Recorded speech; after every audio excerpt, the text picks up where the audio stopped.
Bismillahirrahmanirrahim. Assalamualaikum warahmatullahi wabarakatuh. Perkenalkan, nama saya Aliuddin Ilham. NIM saya 18720500035. Saya dari Prodi Pendidikan Ekonomi, Fakultas Ilmu Pendidikan Universitas Pancasakti Bekasi.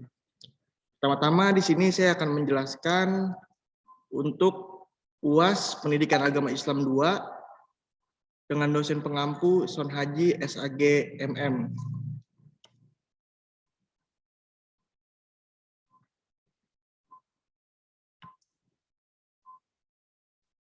Pertama-tama di sini saya akan menjelaskan tentang hikmah ma'rifatullah.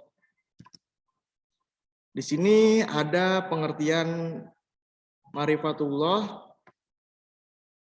Ma'rifat adalah pengetahuan yang objeknya bukan pada hal-hal yang bersifat zahir, tetapi lebih mendalam batinnya dengan mengetahui rahasianya. Hal ini didasarkan pada pandangan bahwa akal manusia sanggup mengetahui hakikat ketuhanan, dan hakikat itu satu dan segala yang mawujud berasal dari yang satu.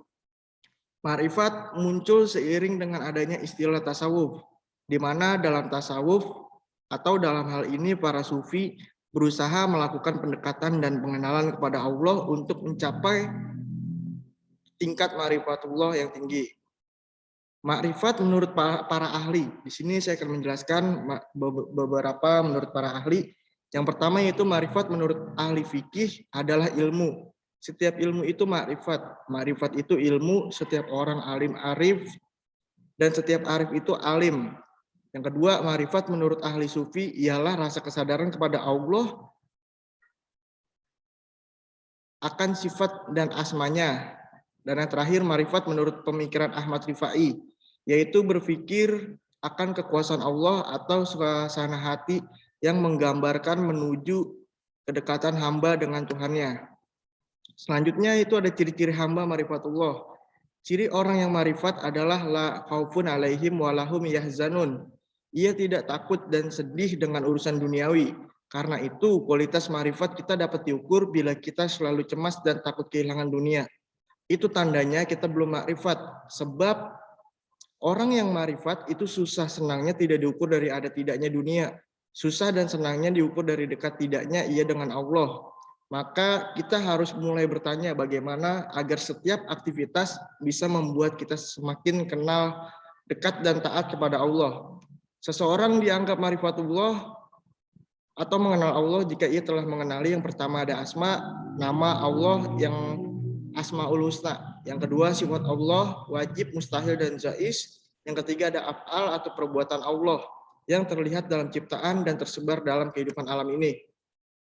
Sarana ma'rifatullah, sarana yang mengantarkan seseorang pada ma'rifatullah adalah yang pertama itu ada akal sehat, yang kedua itu para rasul, dan yang ketiga itu asma dan sifat Allah. Asmaul Husna sifat wajib, mustahil, dan zois Allah Subhanahu wa Ta'ala. Asmaul Husna adalah nama-nama Allah Tuhan dalam Islam yang indah dan baik. Asma berarti nama penyebutan dan husna berarti yang baik atau yang indah. Jadi Asmaul Husna adalah nama-nama milik Allah yang baik lagi indah. Asmaul Husna secara harfiah adalah nama-nama sebutan agar gelar yang baik dan agung sesuai dengan sifat-sifatnya. Nama-nama Allah yang agung dan mulia itu merupakan suatu kesatuan yang menyatu dalam kebesaran dan kehebatan milik Allah. Di sini ada beberapa Asmaul Husna beserta artinya. Untuk lebih mengetahui bagaimana suara-suara dari Asmaul Husna tersebut, nanti saya kirimkan link deskripsi yang ada di bawah ini. Sifat wajib bagi Allah, sifat-sifat wajib Allah Subhanahu wa Ta'ala berjumlah 20. Oleh para ulama dikelompokkan menjadi klasifikasi sebagai berikut. Yang pertama ada sifat nafsiyah, yang kedua ada sifat salbiyah, yang ketiga ada sifat ma'ani, dan yang keempat ada sifat maknawi. Yang terakhir ini ada sifat zaiz Allah Subhanahu wa Ta'ala. Zaiz artinya boleh-boleh saja, dengan makna Allah Subhanahu wa Ta'ala menciptakan segala sesuatu, yakni dengan tidak ada paksaan dari sesuatu pun juga, Sebab Allah Subhanahu wa taala bersifat kudrat atau kuasa dan iradat kehendak. Juga boleh-boleh saja bagi Allah Subhanahu wa taala meniadakan akan segala sesuatu apapun yang ia mau, sebagaimana disebutkan dalam Al-Qur'an